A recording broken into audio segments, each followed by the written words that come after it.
प्यारे बच्चों, आज हम आपकी क्लास 10th की हिंदी का प्रश्न बैंक का बच्चों जो स्माइल 3.0 की तरफ से होमवर्क कर मिला है वो करने जा रहे हैं। तो बच्चों आज हम करेंगे क्षितिज के बुक के बच्चों कविताएं हैं, कविताओं की हमें व्याख्या करनी है, सप्रसंग व्याख्या करनी है।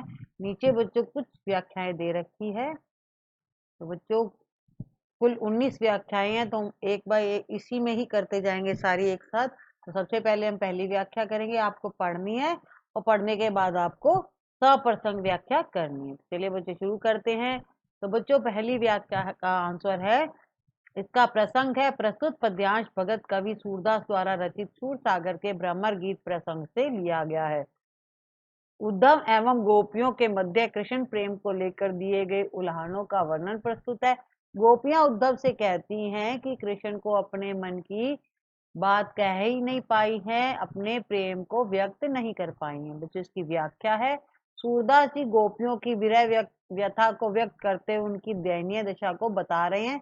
कृष्ण ने योग संदेश गोपियों को देने के लिए तथा उनका प्रेम भूलने के लिए उद्धव को भेजा था। जहां उद्धव को गोपियां कहती हैं कि हमारे मन की बातें हमारे मन में ही रह गई, क्योंकि हम कृष्ण को अपने हृदय का प्रेम व्यक्त कर पाते उससे पहले ही वे हमें छोड़कर चले गए। इसलिए हे उद्धव, अब हम अपनी बातें किससे और कैसे जाकर कहें। अब तक तो हमें कृष्ण के आने की आशा थी, इसलिए उनके प्रेम से प्राप्त तन मन की पीड़ा को सहन कर रही थी, लेकिन अब इस योग संदेश को सुन सुनकर हमारा मन विरह और भी जलाने लगा है। अर्थात प्रेम में डूबी गोपियों को जब योग धारण करने का संदेश प्राप्त होता है तो वे और अधिक विरह में जलने लगती हैं। तो ये पहली व्याख्या थी।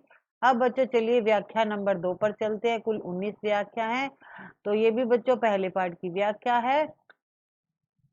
तो इसका आंसर करते हैं बच्चों।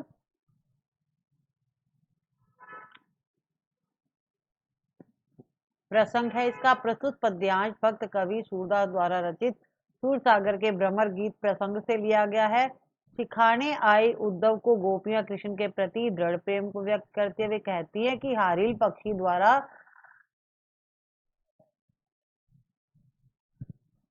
पकड़ी, यहाँ पर बच्चों पकड़ी है, ठीक है, पकड़ी लकड़ी के समान उनका प्रेम दृढ़ और एकनिष्ठ है। इसकी व्याख्या है, कृष्ण के प्रति अपने दृढ़ प्रेम को व्यक्त करती हुई गोपियां उद्धव से कहती है कि हे उद्धव, हमारे हारिल पक्षी की लकड़ी के समान बन गए हैं। अर्थात जिस प्रकार हारिल पक्षी हर समय अपने पंजों में तिनके को पकड़े रहता है, उसी प्रकार हम भी निरंतर अपने कृष्ण का ध्यान करती रहती है। हमारे मन वचन और नंदन रूपी लकड़ी को अर्थात श्री कृष्ण के रूप और उनकी स्मृति को अपने मन द्वारा कसकर पकड़ लिया है। अब कोई भी नहीं छुड़ा सकता है। हमारा मन जागते सोते चाहे किसी भी दशा में क्यों ना हो, हमारा हमेशा ही कृष्ण कृष्ण लगाए रहता है, अर्थात उन्हीं का ध्यान करता रहता है। गोपियां कहती हैं कि हे भ्रमर, तुम्हारी योग की बातें सुनते ही हमें ऐसा लगता है मानो हमने कड़वी ककड़ी खा ली है, अर्थात तुम्हारी ये योग की बातें हमें नितांत अरुचिकर लगती है। व्याख्या तीसरी है बच्चों,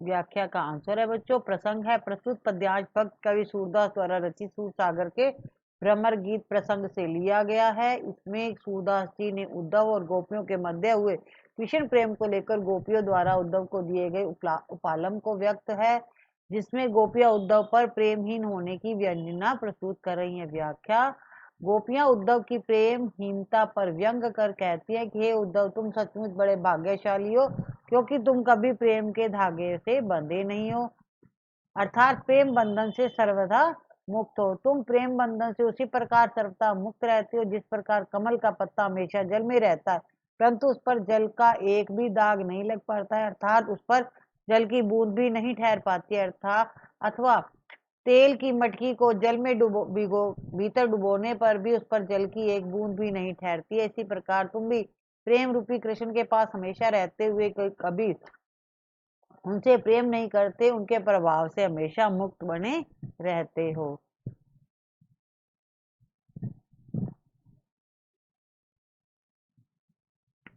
व्याख्या नंबर 4,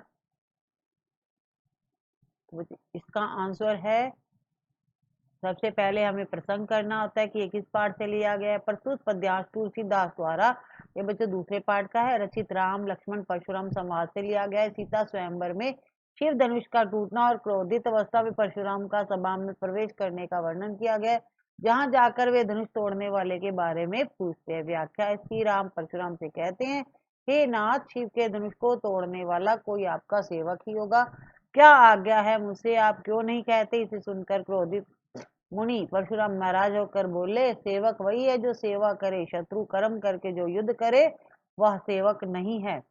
हे राम सुनो, जिसने शिव धनुष तोड़ा है वह सहस्त्र बाहु की तरह मेरा शत्रु है। व्याख्या नंबर 5 है बच्चों,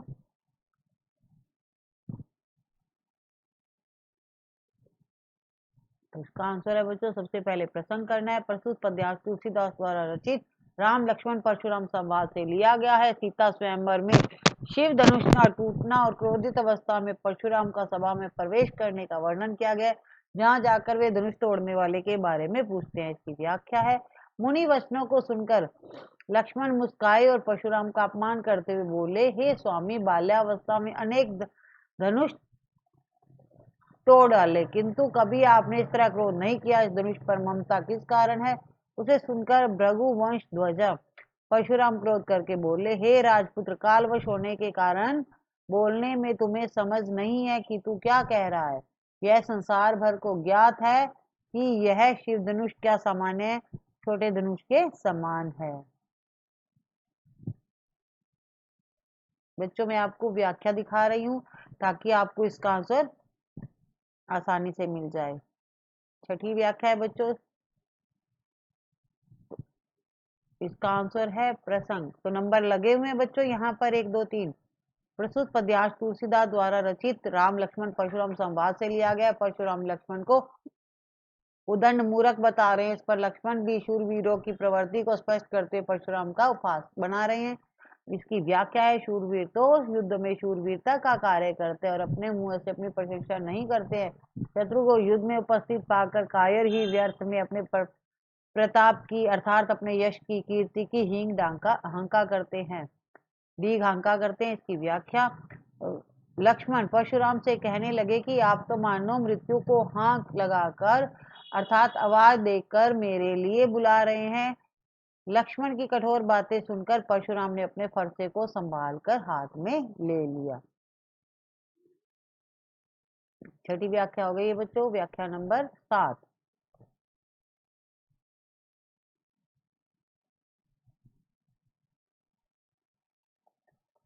व्याख्या नंबर 7 है बच्चों, प्रसंग। प्रस्तुत पद्यांश तुलसीदास द्वारा रचित राम लक्ष्मण परशुराम संवाद से लिया गया है। लक्ष्मण की उग्रता से बढ़ के परशुराम के क्रोध पर राम अपनी शीतल वाणी का प्रयोग करते हैं और उनका क्रोध शांत करते हैं। व्याख्या, लक्ष्मण परशुराम से कहने लगे कि हे मुनि, आपके शील स्वभाव के बारे में कौन नहीं जानता है। यह सारा संसार आपसे परिचित है। आप अपने माता पिता के ऋण से तो अच्छी तरह से उऋण हो चुके हो, लेकिन इसलिए अब आप पर गुरु का ऋण ही शेष बचा है, उसे उतारने की चिंता आपके मन में है।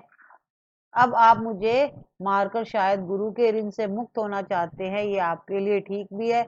दिन भी बहुत हो गए हैं, अब तक तो आप पर गुरु ऋण का बहुत बढ़ गया है, इसलिए अब किसी हिसाब किताब करने वाले को बुला लीजिए, मैं तुरंत अपनी थैली खोलकर चुका दूंगा।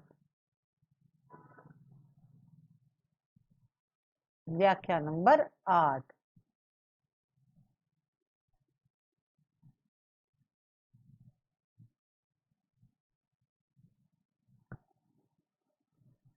प्रसंग। प्रस्तुत पद्यांश छायावादी कवि जयशंकर प्रसाद द्वारा रचित आत्मकथ्य से लिया गया है। इसमें कवि ने जीवन के यथार्थ एवं अभाव की बातें कही है, जीवन की दुर्बलताएं जानने को इच्छुक लोगों पर कटाक्ष किया है। इसकी व्याख्या है, कवि कहता है कि इस अनंत नीले आकाश के नीचे असंख्य जीवन पल रहे हैं, सबका अलग अलग इतिहास है, अपनी अपनी आत्मकथाएं हैं। इन्हें लिखने वालों ने स्वयं को ही व्यंग्य और उपहास का पात्र बनाया है। कवि मित्रों से पूछते हैं कि क्या यह सब देखकर भी वे चाहते हैं कि वे अपनी दुर्बलताओं से युक्त आत्म कहानी लिखें।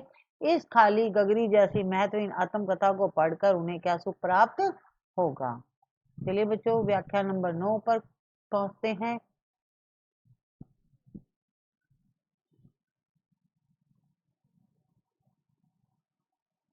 प्रसंग।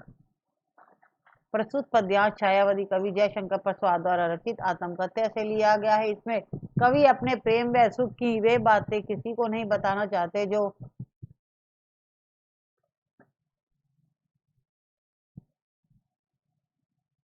उन्हें छलावा देकर भाग गया या उनसे दूर हो गया। व्याख्या। कवि कहता है कि मैं अपनी प्रिया के साथ बिताए जीवन के मधुर क्षणों की कहानी सबके सामने क्यों बताऊं, वे तो मेरे प्रेमिल जीवन की निजी अनुभूतियां हैं, क्योंकि उस काल में मैंने अपनी प्रिया के साथ जो खिलखिल आकर हंसते हुए उससे बातें की, उन बातों को मैं क्यों लिखूं, अर्थात उन्हें दूसरों को कैसे बताऊं, अर्थात उन भूली स्मृतियों को जगाकर मैं अपने मन को व्यथित नहीं करना चाहता हूँ। कवि कहते हैं कि मैंने जीवन में जो सुख के स्वप्न देखे वे कभी साकार नहीं हुए। सुख मेरी बाहों में आते आते मुस्कुराकर भाग गया और मेरा अपने प्रिय को पाने का सपना अधूरा ही रह गया। इस कारण कवि अपनी आत्मकथ्या नहीं लिखना चाहते थे जिससे उनकी वे बातें सबके सामने ना आ पाए।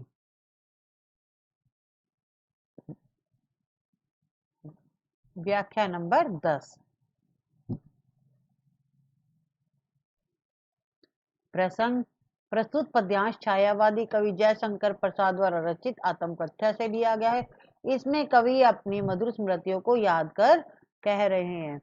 व्याख्या। कवि स्मरण कर कहता है कि मेरी प्रिया के लाल लाल कपोल इतने मतवाले और सुंदर थे कि प्रेम में उषा भी अपनी सुगंधित मधुर लालिमा उसी से उधार लिया करती थी। कहने का भाव यह है कि मेरी प्रिया के कवि अपने लाल लाल कपोल उषा कालीन लालिमा से भी सुंदर थे। कवि कहता है कि आज उसी प्रेमिका की स्मृतियां मुझ जैसे थकी पथिक के लिए संबल बनी हुई है और उसी के बारे में संबल के सहारे में और उसी संबल के सहारे में जीवन रूपी रास्ते पर चल रहा हूँ। ऐसी स्थिति में हे मित्र, क्या तुम मेरी उन मधुर यादों की गुदड़ी को उधेड़ उधेड़ कर उनके भीतर झांकना चाहते हो, अर्थात तुम मेरी वेदनामय स्मृतियों को जगाकर देखना चाहते हो कि उसके अंदर क्या छिपा हुआ है। इसलिए कवि नहीं चाहते कि वे आत्मकथा लिखकर अपनी वेदना में स्थिति को सबके सामने लाएं। कवि कहता है कि मेरे ही छोटे से सामान्य जीवन में अनेक घटनाएं घटी है, मैं आज उन घटनाओं की बड़ी बड़ी कहानियां कैसे कह दूं, अर्थात लिख दूं।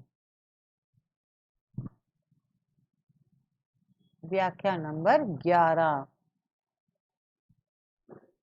प्रस्तुत पद्यांश महाकवि सूर्यकांत त्रिपाठी निराला द्वारा रचित कविता उत्साह से लिया गया है।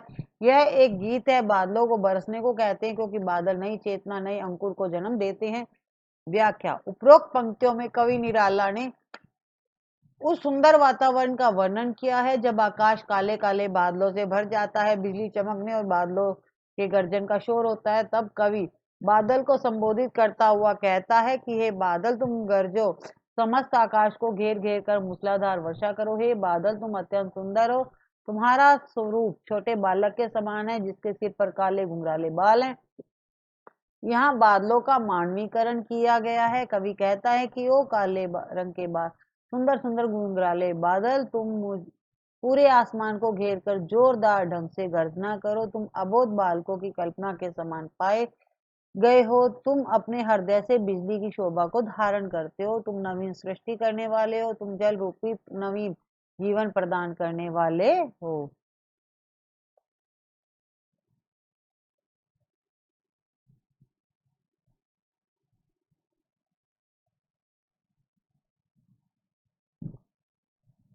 व्याख्या नंबर 12। प्रसंग। प्रस्तुत पद्यांश महाकवि सूर्यकांत त्रिपाठी निराला द्वारा रचित कविता अट नहीं रही है से लिया गया है। इसमें फाल्गुन मास की सुंदरता का वर्णन किया गया। फाल्गुन में ऋतुराज बसंत का आगमन होता है और उसकी सुंदरता सबसे अनुपम होती है। व्याख्या। कवि फाल्गुन मास की मादकता का वर्णन करते हुए कहता है कि फाल्गुन मास का सौंदर्य इतना अधिक है कि उसकी शोभा समा नहीं पा रही है। यह शोभा प्रकृति के साथ साथ मानव तल पर भी दृष्टिगोचर हो रही है। परिणाम स्वरूप मानव चेहरों पर खुशी झलक उठी है। कवि कहता है कि इस महीने में कभी सुगंधित हवा का झोंका उठता है तो इससे प्रतीत होने लगता है कि तुम खुलकर श्वास ले रहे हो, इससे घर घर महक उड़ता है। व्याख्या नंबर 13, तो इसका आंसर है बच्चों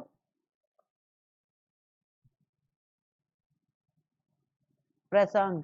प्रस्तुत पद्यांश महाकवि सूर्यकांत त्रिपाठी निराला द्वारा रचित कविता अट नहीं रही है से लिया गया। इसमें फाल्गुन मास की सुंदरता का वर्णन किया गया। फाल्गुन में बसंत ऋतुराज बसंत का आगमन होता है और उसकी सुंदरता सबसे अनुपम होती है। व्याख्या। कवि फाल्गुन मास की मादकता का वर्णन करते हुए कहता है कि पेड़ हरे हरे पत्तों से लद गई हैं, वे कहीं अपनी हरितमा और कहीं लालिमा झलकाती हुई प्रतीत होती है कि वृक्षों के गलों में मंद मंद सुगंध वाले फूलों की माला पड़ी हुई है। आशय यह है कि बसंत के इस मादक वातावरण में वृक्षों की डालियों पर सुगंधित पुष्प खिल गए हैं, जो अपनी मंद मंद सुंदर सुगंध को चारों ओर फैला रहे हैं। जगह जगह सौंदर्य राशि इतनी अधिक खिल उठी है कि वह समा नहीं पा रही है, वह सब जगह प्रकट हो रही है। तो बच्चों टोटल 19 व्याख्या है, तो हम एक साथ ही सब कंप्लीट करने जा रहे हैं। व्याख्या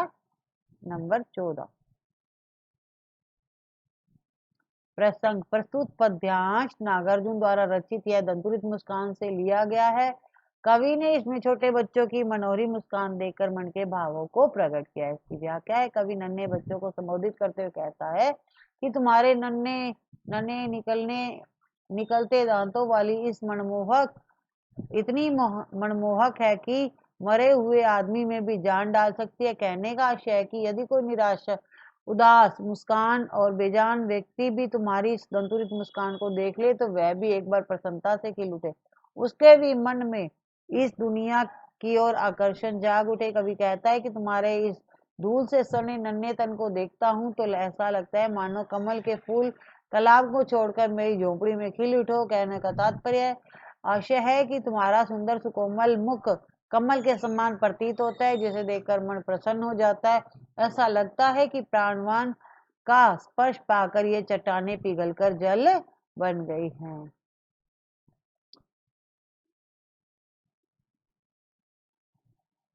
15वीं व्याख्या है बच्चों। प्रसंग। प्रस्तुत पद्यांश कवि नागार्जुन द्वारा लिखित यह दंतुरित मुस्कान कविता से लिया गया। इसमें कवि की महिमा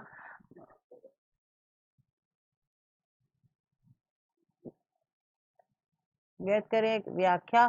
कवि नन्हे शिशु को संबोधित करते हुए कहता है कि तुम अपनी मोहक छवि के कारण धन्य हो, तुम्हारी माँ भी तुम्हें जन्म देकर और तुम्हारी सुंदर रूप छवि निहारने के कारण धन्य है। दूसरी ओर एक मैं हूँ, लगातार लंबी यात्राओं पर रहने से तुम दोनों से पराया हो गया हूँ, इसलिए मुझ जैसे अतिथि से तुम्हारा संपर्क न रहा, अर्थात मैं तुम्हारे लिए अनजान ही रहा हूँ। यह तो तुम्हारी माँ है जो तुम्हें अपनी उंगलियों से तुम्हें मधुर पर चटाती रहती है, अर्थात तुम्हें वात्सल्य भरा प्यार देती रहती है। 16 नंबर व्याख्या। प्रस्तुत पद्यांश कवि नागार्जुन द्वारा की कविता फसल से लिया गया। इसमें कवि ने नदी, सूर्य और मनुष्य के हाथों के संयोग से फसल होना बताया। व्याख्या। कवि फसल को लेकर प्रश्न करते हुए कहता है कि ये फसलें और कुछ नहीं है, केवल नदियों के जल के प्रभाव का जादू है तथा मनुष्य के हाथों के स्पर्श अर्थात उसके श्रम का सुखद परिणाम है।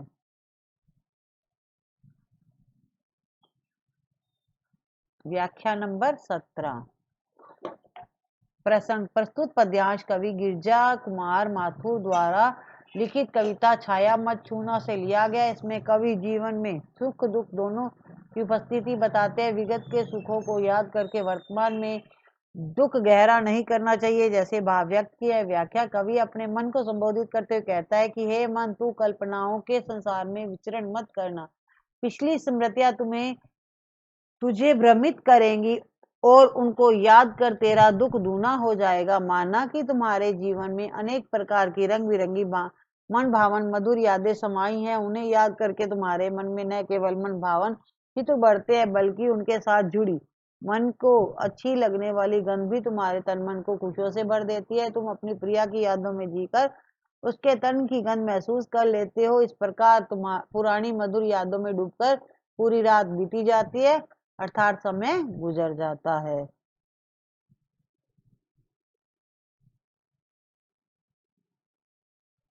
18वीं व्याख्या बच्चों, इसका आंसर है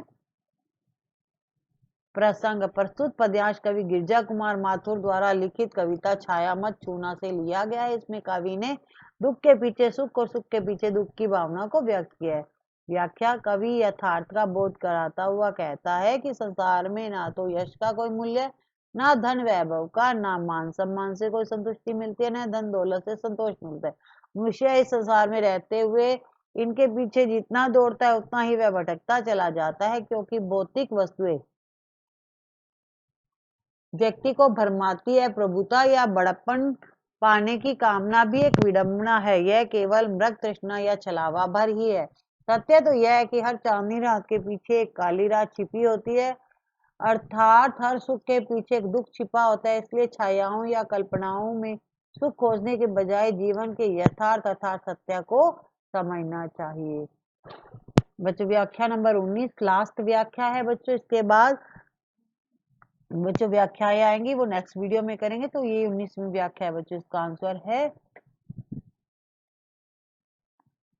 प्रसंग। प्रस्तुत पद्यांश कवि ऋतुराज द्वारा लिखित कविता कन्यादान से लिया गया। इसमें कवि ने माँ के माध्यम से हर बेटी को संदेश दिया है कि खुद पर मुग्ध नहीं होना है, आग में सिर्फ रोटी ही सेकनी है, खुद को नहीं। लड़की होने पर लड़की जैसा दिखना मत, माँ की सीख अनुभव द्वारा व्यक्त की गई है। व्याख्या है, कन्यादान करते समय माँ ने अपनी बेटी को सीख देते हुए कहा है कि बेटी, वस्त्र और आभूषण को स्त्री के लिए शोभा कारक माना जाता है, पर वास्तव में यह भ्रम है। अर्थात स्त्री वस्त्र आभूषण पहनकर अपने बारे में गलत फहमी पाल लेती है कि ससुराल वाले बहुत प्यार करते हैं, वह इनके लोभ में आ जाती हैं। लेकिन यथार्थ में यदि देखा जाए तो वह वस्त्र और आभूषण स्त्री के लिए बंधन होते हैं और वह इनमें बंधकर मोहग्रस्त हो जाती है,